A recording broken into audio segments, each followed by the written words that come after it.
Mete la mano en el bolsillo delantero de tus vaqueros. Busca la esquina inferior justo donde el tejido se une a la costura vertical. Ahí hay un pequeño punto de metal, redondo, plano, del tamaño de una lenteja, ligeramente levantado. Probablemente ni lo ves porque el tejido lo cubre por fuera, o porque siempre has asumido que es decoración. Toca ese punto con la yema del pulgar. Siente cómo es más duro que la tela, cómo no se estira. Ese remache tiene 150 años. No es un adorno moderno. No es un detalle de diseño de los años 70, ni 90, ni 2000. Está ahí porque en 1873 los bolsillos de los pantalones de los mineros de California se rompían. Se rompían tanto, tan seguido y con consecuencias tan concretas para sus dueños que alguien tuvo que inventar una solución física, no teórica. La solución fue ese punto de metal que llevas pegado a la tela sin saber para qué sirve, sin saber que cambió la historia de la ropa de trabajo. Antes de que termine este vídeo, vas a saber quién inventó ese remache, por qué el hombre que fabricó los pantalones nunca fue el nombre que apareció en la marca, por qué el verdadero inventor terminó trabajando como empleado de la empresa que explotó su idea, y el dato del final, por qué los vaqueros actuales siguen llevando ese remache en un bolsillo que ya nadie usa para lo que fue diseñado. ¿Y por qué ese bolsillo pequeño dentro del grande sigue ahí aunque hayas nacido sin reloj de bolsillo? Ese dato va al final. Quédate hasta el último segundo. Para entender el remache, hay que entender a los mineros del 49, a su vida, a su ropa, a su dinero y a su miedo a perderlo todo en un segundo. La fiebre del oro de California empezó en enero de 1848. Cuando James Marshall encontró pepitas de oro en el río American, cerca de Sacramento, mientras construía un aserradero. En los 12 meses siguientes llegaron 80.000 personas a California. En 1852, el pico de la fiebre, había más de 300.000 buscadores de oro en el estado. Venían de México, de Chile, de China, de Irlanda, de Alemania, de Hawái, de Francia. Hablaban lenguas distintas, pero todos hacían lo mismo: trabajar con las manos durante horas, bajo el sol, bajo la lluvia, con barro hasta las rodillas. Esos hombres cargaban herramientas pesadas, picos, palas, cubos de hierro, trípodes de madera. Se agachaban, se arrodillaban, se ponían de pie, se agachaban de nuevo, arrastraban cubos de piedra y tierra durante 12, 14, 16 horas al día. Y guardaban cosas en los bolsillos: pepitas de oro cuando las encontraban, herramientas pequeñas, cuchillos, martillos de geólogo, destornilladores, monedas, pedazos de mineral que querían examinar más tarde con más calma, a veces hasta el reloj de bolsillo. El problema era el peso y el movimiento constante. Un bolsillo de pantalón del siglo XIX no estaba pensado para eso. Estaba cosido con hilo de algodón o de lana, igual que el resto del pantalón. Las esquinas del bolsillo eran simplemente el punto donde dos piezas de tela se unían con una costura en forma de L. La costura era el único refuerzo, y la costura cedía. El metal no existía en ese diseño. Cuando el tejido soportaba demasiado tirón, simplemente se abría, y el peso y el movimiento constante hacían que las costuras de las esquinas se abrieran. El bolsillo se descosía justo en el punto donde el tejido soportaba más tensión. Las esquinas inferiores, donde el movimiento de la cadera, las piernas, el agacharse y levantarse, tiraban en todas direcciones a la vez. Allí el hilo se rompía, la tela se abría y el bolsillo colgaba. Un minero con el bolsillo roto perdía lo que llevaba dentro. Si lo que llevaba dentro era una pepita de oro, el problema era grave, muy grave. Podía significar perder días, semanas de trabajo duro. Podía significar que alguien más encontrara esa pepita en el suelo y se la llevara. En los campamentos mineros, el oro en el suelo era oro para quien lo recogiera primero. No había cámaras, no había testigos, no había garantías. Los pantalones se rompían con tanta frecuencia que en los campamentos mineros los sastres tenían trabajo fijo reparando exactamente ese punto. La esquina inferior del bolsillo. Una y otra vez. El mismo punto. El mismo problema. Cosían, reforzaban con más hilo y al cabo de unos días A veces unas horas, la costura volvía a romperse. El hilo no aguantaba. La tela se desgarraba. El minero volvía a la tienda con el mismo pantalón, con la misma queja. Y aquí es donde entra Jacob Davis. Jacob Davis era un sastre. Había nacido en Riga, en la actual Letonia, en 1831, entonces parte del Imperio ruso. Su nombre completo era Jacob W. Davis. Emigró a Estados Unidos en la década de 1850. Pasó por varios estados del este y del medio oeste, y en 1868 se instaló en Reno, Nevada, donde abrió una pequeña sastrería. No era un inventor famoso, ni un industrial, ni un hombre rico. Era un artesano que vivía de coser y reparar ropa. En el invierno de 1870, una cliente fue a verle con un encargo concreto. Su marido era minero. Necesitaba un pantalón que aguantara, que los bolsillos no se rompieran. Le había traído una tela resistente, una lona de algodón teñida de azul índigo que compraba a un distribuidor de telas de San Francisco llamado Levi Strauss. Esa tela era conocida por ser gruesa, dura, pensada para trabajo pesado. Davis hizo el pantalón, pero mientras lo cosía, tuvo la idea. En las esquinas de los bolsillos, donde el hilo siempre terminaba cediendo, puso remaches de metal. Los mismos remaches que usaba para unir lonas de caballos y carros, para reforzar puntos de tensión en arneses, sombreros de lona, tiendas de campaña. Si el metal aguantaba el tirón de una lona cargada de peso, aguantaría también el de un bolsillo lleno de pepitas de oro, de herramientas, de monedas. Colocó el remache por dentro del bolsillo, lo clavó con fuerza y lo aplastó por fuera, de modo que quedara plano y firme contra la tela. El resultado fue inmediato. El bolsillo ya no se abría en la esquina.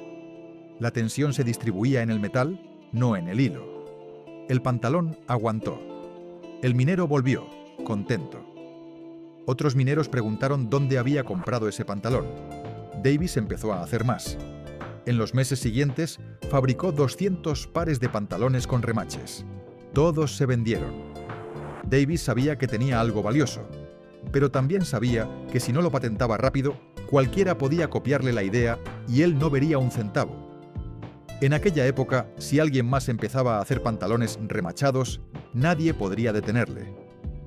El problema era que una patente en 1872 costaba $68, una cantidad enorme para un sastre de Reno.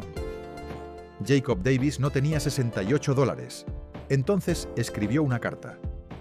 La carta llegó a Levi Strauss, el distribuidor de telas de San Francisco que le había vendido la lona azul. Davis le explicaba lo que había inventado, el éxito que estaba teniendo entre los mineros y le proponía pagar la patente juntos y compartir los beneficios. Era el 2 de julio de 1872. Levi Strauss aceptó. Strauss era un hombre de negocio, no un inventor, pero comprendió inmediatamente el potencial. Los pantalones de trabajo resistentes eran una necesidad clara en el oeste estadounidense. Strauss tenía capital, contactos y una red de distribución. Davis tenía la idea y la capacidad técnica. El 20 de mayo de 1873, la Oficina de Patentes de Estados Unidos concedió la patente número 139.121 a nombre de Jacob W. Davis y Levi Strauss y compañía. El pantalón de trabajo con remaches de metal en las esquinas de los bolsillos quedó protegido por 14 años. En el documento de la patente se describe claramente el uso de remaches de metal para reforzar puntos de tensión en pantalones de trabajo, especialmente en las esquinas de los bolsillos. Pero la historia tiene un giro que nadie menciona en las etiquetas de los vaqueros. Cuando expiró la patente en 1890, Davis ya no era socio. Trabajaba como empleado de Levi Strauss, por un salario fijo. La empresa había crecido hasta valer millones. Davis había vendido su parte del invento a cambio de trabajo y seguridad económica, no de riqueza. En los años siguientes, Levi Strauss y compañía se convirtió en una de las marcas más reconocibles de Estados Unidos y luego del mundo. Los pantalones con remaches se llamaron jeans, vaqueros, denim, pero el nombre de Jacob Davis desapareció casi por completo de la narrativa pública. Cuando murió en 1908, Levi Strauss era una de las empresas más famosas de Estados Unidos. Davis era un empleado más en los registros de la empresa, sin grandes reconocimientos públicos, sin estatuas, sin su nombre en la etiqueta. El hombre que puso el primer remache no se llama en ningún denim del mundo. Y aquí viene el dato que cambia la perspectiva. Los vaqueros actuales siguen llevando remaches en los bolsillos. Puedes comprobarlo en cualquier par que tengas ahora mismo. Las esquinas de los bolsillos delanteros tienen esos pequeños puntos de metal. En algunos modelos están ocultos bajo el tejido, como en los vaqueros clásicos de Levi's 501. En otros son visibles, con el logotipo de la marca estampado encima, como en muchos diseños modernos. Pero hay un bolsillo que casi nadie usa ya para lo que fue diseñado: el quinto bolsillo. Ese bolsillo pequeñísimo que está dentro del bolsillo derecho delantero, con un remache en cada esquina. Demasiado pequeño para un teléfono inteligente, demasiado pequeño para una cartera moderna, demasiado pequeño hasta para muchas llaves. Ese bolsillo se llama Watch Pocket, bolsillo del reloj. En 1873, cuando Davis inventó los vaqueros remachados, los hombres llevaban relojes de bolsillo. Eran objetos caros, frágiles, de metal, con cadenas, con cristales que se rompían fácilmente. Los mineros los guardaban en ese espacio pequeño dentro del bolsillo grande para que no se golpearan con las herramientas, no rodaran por el suelo, no se perdieran. El tamaño exacto estaba calculado para que un reloj de bolsillo estándar entrara justo, sin espacio para moverse y romperse. El reloj de bolsillo desapareció casi por completo con la generalización del reloj de pulsera en la primera mitad del siglo XX, especialmente después de la Primera Guerra Mundial, cuando los soldados descubrieron que el reloj de pulsera era mucho más práctico en combate. El bolsillo del reloj se quedó. Está en prácticamente todos los vaqueros del mundo desde hace 150 años, con sus dos remaches en las esquinas, esperando a guardar algo que nadie lleva: un reloj de bolsillo. Levi Strauss y compañía publicó en 2018 un informe interno sobre los usos modernos del Watch Pocket según encuestas a sus clientes. Los tres usos más frecuentes: monedas sueltas, mecheros y pastillas como analgésicos o vitaminas. Nada de relojes. Y sin embargo, el bolsillo sigue ahí, porque quitarlo rompería la silueta del pantalón que Davis y Strauss registraron en 1873. La estructura del bolsillo principal depende de la presencia de ese pequeño bolsillo interior. Eliminarlo requeriría rediseñar casi todo el patrón del pantalón. La Oficina de Patentes de Estados Unidos conserva el dibujo original de la patente 139.121. En ese dibujo, el Watch Pocket aparece claramente marcado, con sus dos remaches en las esquinas, integrado en el diseño del bolsillo derecho. 150 años después, cualquier diseñador de denim del mundo sigue reproduciendo exactamente ese mismo bolsillo, en exactamente esa misma posición, por exactamente las mismas razones estructurales. Es parte del patrón original, es un estándar de la industria y es un símbolo reconocible de lo que es un jean auténtico. Una solución de 1873 a un problema que ya no existe: bolsillos que se rompen por el peso de las pepitas. Pegada a un pantalón que usas cada semana, con un bolsillo pequeño que guarda cosas que nadie lleva originalmente: monedas, mecheros, pastillas, llaves, tarjetas viejas, tickets, chicles. Y eso no es solo nostalgia. Es ingeniería textil congelada en el tiempo. Eso es lo que hay en ese punto de metal: un minero con el bolsillo roto y una pepita de oro en el suelo. Un sastre letón en Nevada que no tenía $68 para pagar una patente. Un distribuidor de telas en San Francisco que sí los tenía y que entendió el valor de la idea. Y un acuerdo que convirtió una lona azul en la prenda más vendida de la historia de la ropa. El remache resolvió un problema que ya desapareció: bolsillos que se rompían por el peso de las herramientas y las pepitas. El Watch Pocket guarda cosas que nadie lleva originalmente: relojes de bolsillo. Y aún así, ambos siguen en el pantalón, porque a veces una solución se queda pegada a su contexto mucho después de que el contexto se haya ido. El patrón se convierte en estándar. El estándar se convierte en tradición. La tradición se convierte en identidad. Cuando compras unos vaqueros hoy, no estás comprando solo tela. Estás comprando un diseño de 1873, con remaches de 1873, con un bolsillo de reloj de 1873, con una historia de minería, de inmigración, de patentes, de dinero, de poder y de olvido.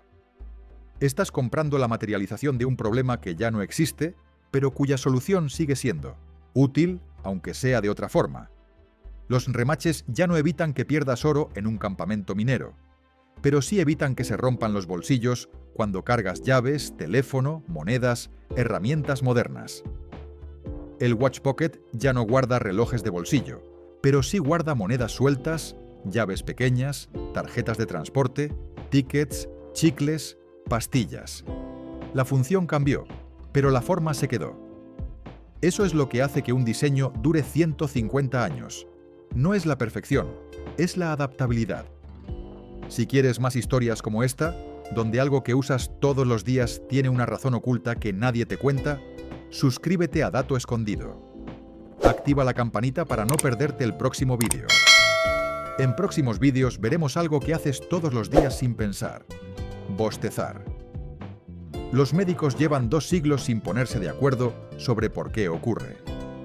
Hay teorías que lo relacionan con la oxigenación de la sangre, con el enfriamiento del cerebro, con la sincronización social. Y ahora hay una teoría nueva que lo conecta con la temperatura de tu cerebro y con cómo tu cuerpo intenta regularla cuando estás cansado o aburrido. Te mostraré los estudios más recientes, las explicaciones que se han descartado y por qué bostezar puede ser más importante de lo que piensas. Quédate, porque lo que haces sin pensar a veces es lo que más dice de ti.